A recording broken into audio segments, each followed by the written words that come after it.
Assalamualaikum warahmatullahi wabarakatuh. Berjumpa dengan saya lagi, Aryan Andriawan. Oke teman-teman, before we start our study today, let's pray first. Pray begin.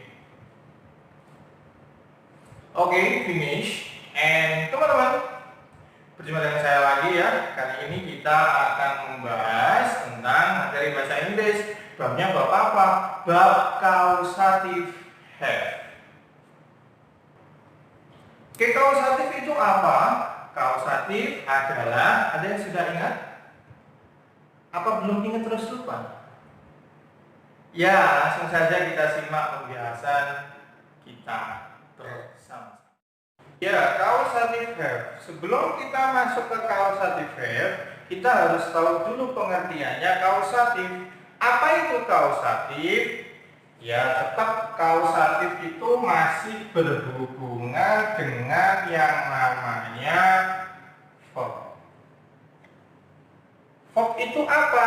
Ya, seperti yang saya bilang sebelum-sebelumnya, verb adalah kata yang menjelaskan suatu aktivitas atau kondisi. Nah, kausatif ini adalah bentuk verb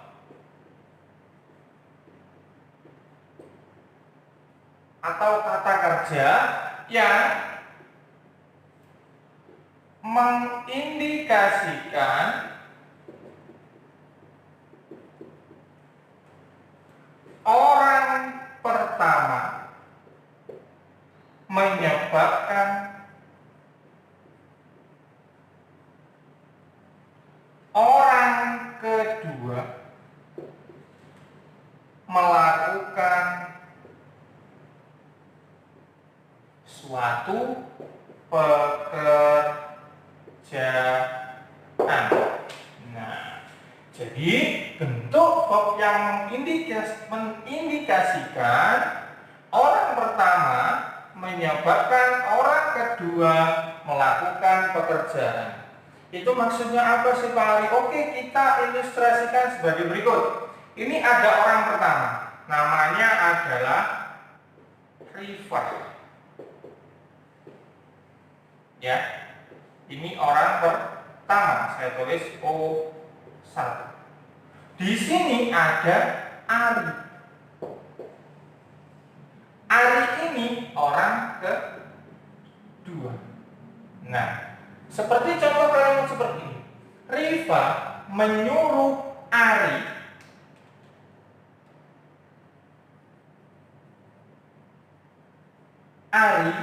untuk beli galon. Nah, Rifa menyuruh Ari untuk beli galon. Nah, menyuruh di sini merupakan kausatif. Jadi bentuk verb yang mengindikasikan orang pertama, ya, orang pertama menyebabkan orang kedua melakukan pekerjaan. Mana pekerjaannya? Untuk membeli galon. Paham ya? Oke. Nah, di sini tidak hanya menyuruh, ada juga merayu. Ada juga memaksa.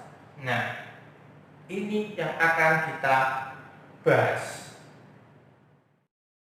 Yang sering dikatakan kausatif itu ada 3, teman-teman. 3 kata kerja. Jadi di sini kalau saya tulis kausatif itu ada 3 kata kerja yang sering digunakan di dalam pernyataan kausatif. Ya, yang sering. Nah, yang pertama adalah get. Yang kedua adalah have. Yang ketiga adalah make. Ya, get, have sama make. Ketiga ini bisa disebut dengan kausatif murni. Loh Pak, kenapa mungkin? Ya, kita bahas. Yang pertama, get. Yang awalnya kita mikir get itu adalah mendapatkan. Tapi saat kita melihat konteks kausatif, get ini bukan mendapatkan lagi, tapi apa?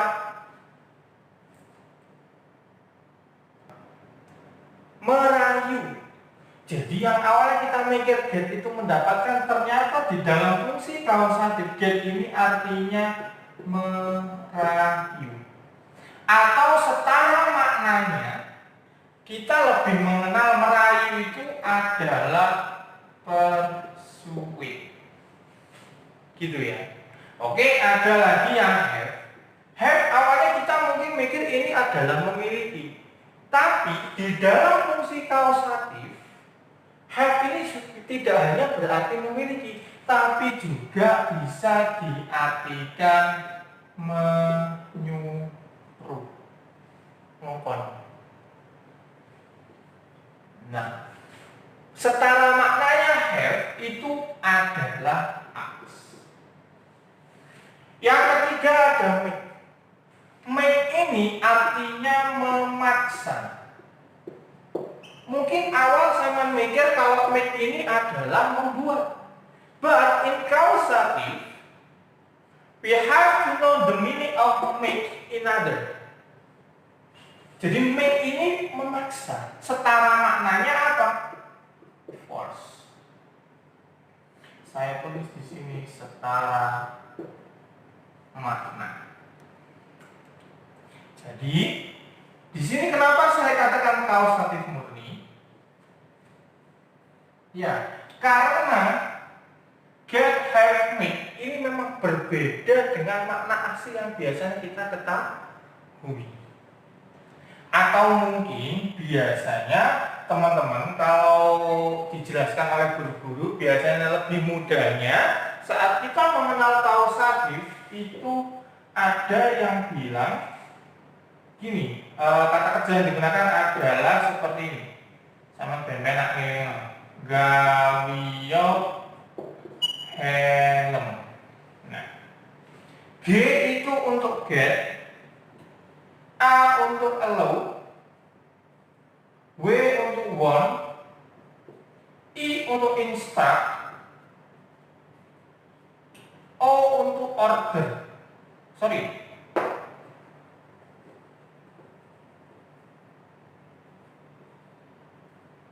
Nah, H ini have, L let, M ini adalah me.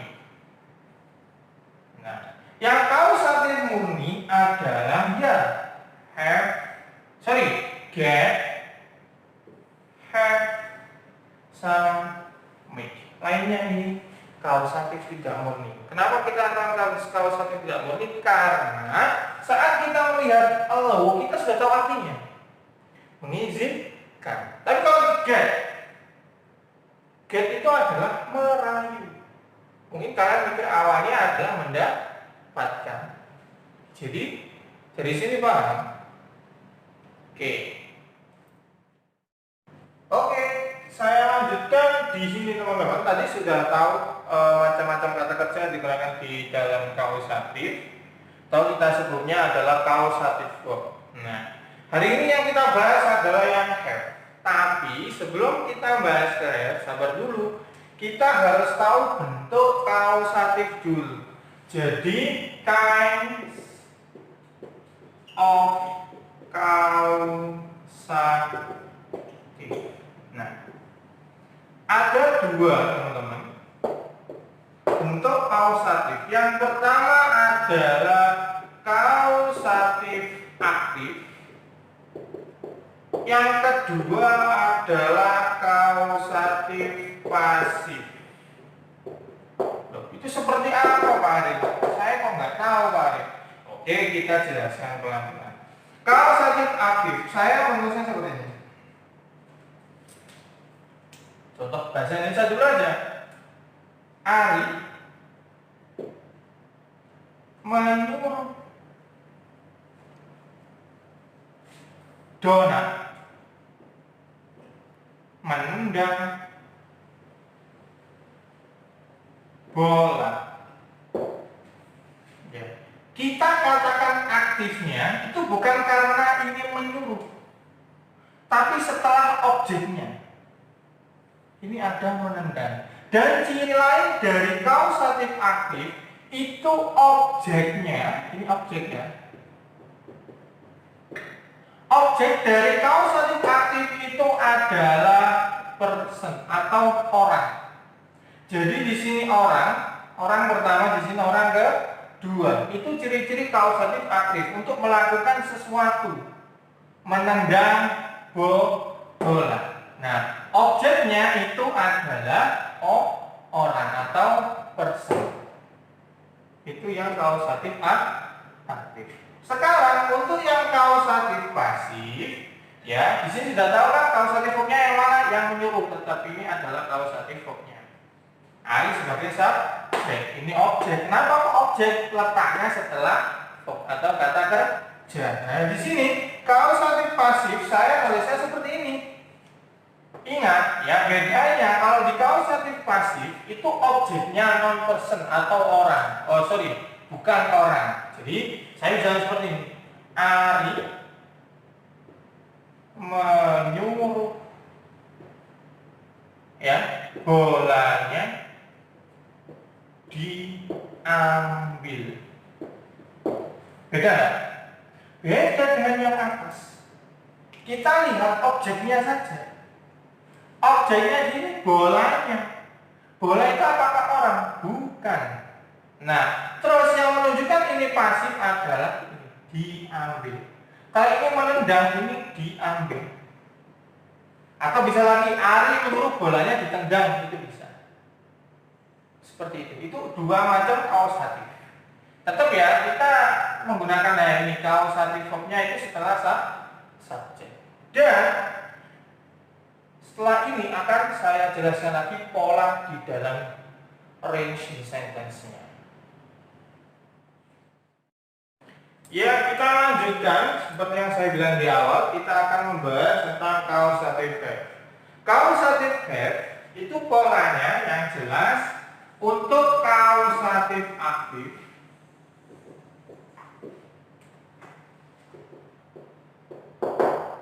Itu pasti ada subjek, ya.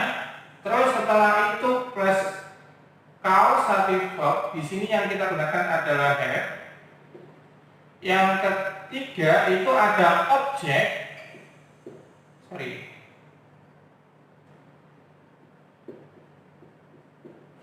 Ini adalah person. Nah, setelah itu ada objek complement. Untuk causative have, causative verb yang have itu objek complementnya menggunakan verb satu, ya, bukan to infinitive. Oke, ini untuk causative have. Terus teman-teman, kalau seumpama ini saya menggunakan setara makna, Pak. Saya menggunakan di sini bukan have, Pak, tapi saya menggunakan as. Sama, objeknya tetap person, cuman objek complementnya itu bukan verb satu, melainkan to infinitive. Jadi, kalau saya ada kalimat seperti ini tadi ya, Ari menyuruh Dona, sorry ya, ini kecil, ini harusnya besar ini. Nah, gimana itu bahasa Indonesia saya nanti. Dona menendang bola. Di sini adalah Ari sebagai subjek, menyuruh causative verb have. Dona objek, menendang bola ini adalah objek complement. Nah, kita langsung saja kita menggunakan have. Jadi Ari sesuai tensesnya, karena subjeknya Ari ini adalah tunggal, otomatis kita tidak menggunakan have. Ya, ini bisa has. Ini menggunakan has. Ya, menggunakan has. Dona tetap kita tulis. Menendang bola bukan to kick the ball. Karena ini have otomatis kita pakai verb satu, langsung saja kick the ball. Jadi seperti itu. Nah, untuk yang setara makna, ya ini setara makna.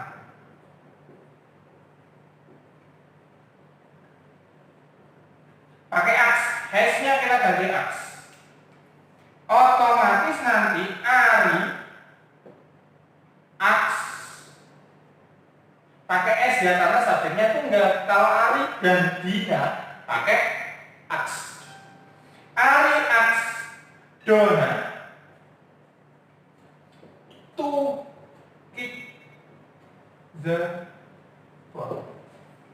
Nah, beda kan? Yang atas ini kick the ball, yang bawah to kick the ball.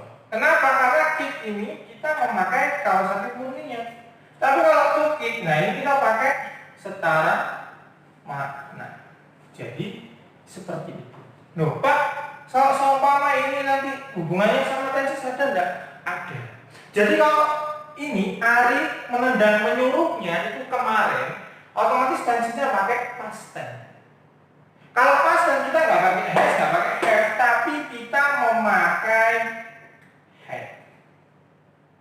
Karena had ini verb 2. Kata kerja mempengaruhi waktu. Kalau pakai had ya tetap. Tapi kalau pakai aks ya ini verb 2, ini tetap pakai to. Jadi kita harus tetap menyesuaikan dengan tenses. Setelah kita membahas kausatif aktif, kita lanjutkan dengan membahas kausatif pasif. Yang jelas untuk polanya tetap ada subjek ya. Subjek, kausatif verb, objek, dan objek komplement. Ingat bedanya, kalau di aktif itu objeknya person, namun kalau di pasif objeknya non person. Karena kita membahas kausatif verb ya, tadi kita menggunakan have, has, dan had. Have has untuk verb 1 atau present tense, had untuk verb 2 atau past tense. Jadi, untuk objek komplementnya karena di sini adalah pasif, jadi tidak jauh dengan verb 3. Untuk kausatif have, has, dan had, ini objeknya menggunakan verb 3, objek komplementnya. Namun kalau kita menggunakan setara makna,